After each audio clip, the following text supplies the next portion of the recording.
Let's talk about the pickle we found ourselves in modern day dating. The reason why modern day dating sucks is because most people are using it like they use social media, especially when it comes to dating apps. People use it for the most amount of likes, the most amount of attention, the most amount of validation. They are looking to the world to tell them they matter, that they value. And so they create these dating app profiles with that in mind. How can I be the most easily consumable, lovable version that so many people will like me, right? To want to match with me. And then we get onto these conversations that either go nowhere, or they run dry, or they're amazing and fantastic, but they never get off the app, or they don't translate to in person. And then we're disappointed and we go, the world doesn't love me. Let me go back on the apps and seek that validation again. And look, there's nothing wrong with figuring that out and learning about that and recognizing that behavior in yourself. But at some point, we got to call it insanity if you keep doing it over and over again, right? And then people go, the apps are rigged. They're just there to make money. Because it's a tool that you don't know how to use.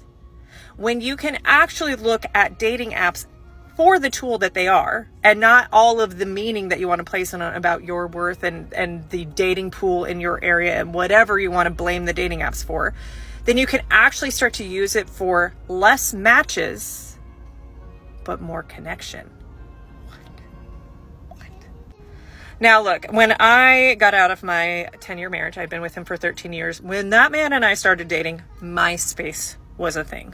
Yes. So coming back onto the dating market after not ever having used an app, I think I had an eHarmony account at one point. Shout out to eHarmony. It was a wild learning curve. And here's what I think actually benefited me after going through all of the shit show that can be dating apps, was switching how I was using dating apps with a marketing perspective. Now stick with me because this is going to be relevant. Okay, so let's do a little bit of a marketing lesson so you understand this concept and how you might be able to apply it to your dating life. When a company wants to do marketing, they have what's called target market research, right? They have a niche, a set of people that they solve a problem for, right? With their product or service. So I started looking at dating apps as, okay, if I'm the product or service, which is a really weird way of putting that, but go with the analogy. Who is it that would be a target customer for the products and services that I offer? Again, they're not buying me, but go with the metaphor. It's a good one.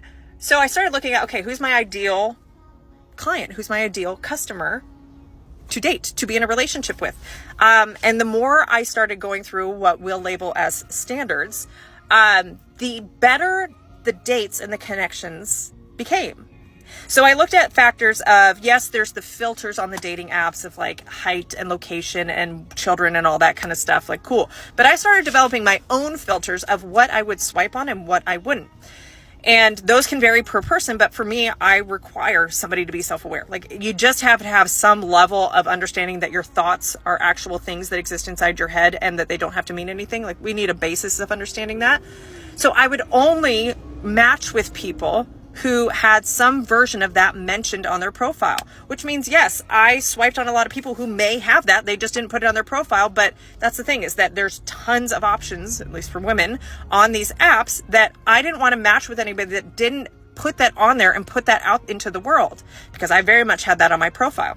I switched my profile from being the most likable, right? Like the most easily consumed, most like everybody else. And I started focusing in on, again, another marketing term, my unique selling point, or USP, meaning what makes me different? What makes me special? What makes me quirky? Right? I had advice from well-meaning male friends of mine back in the day that said, don't put your kids, that you have kids on your profile. Like that just is information that deserves to be earned like future down the road.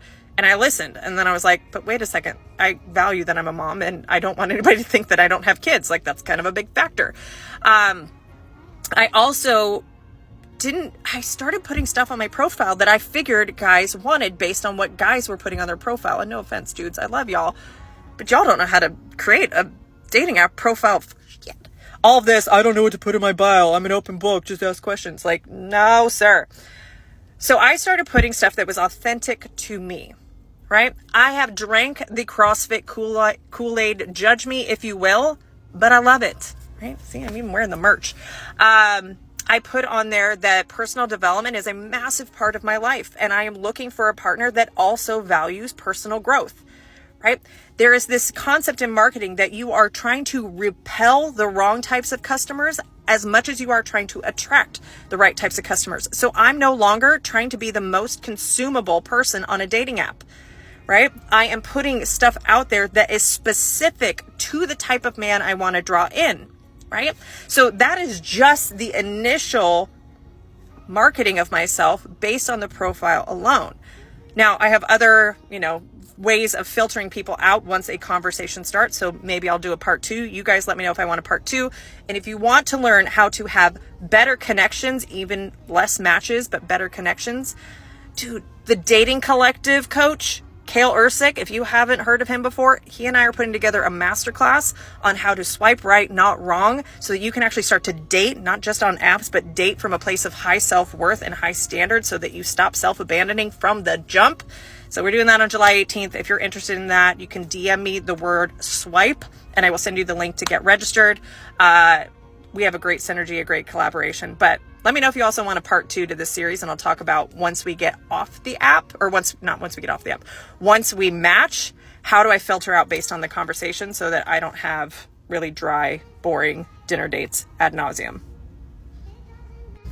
And hey, my name's Tara, and I'm on a mission to create a self-aware army. It's lonely in these dating world streets. Can I get an amen?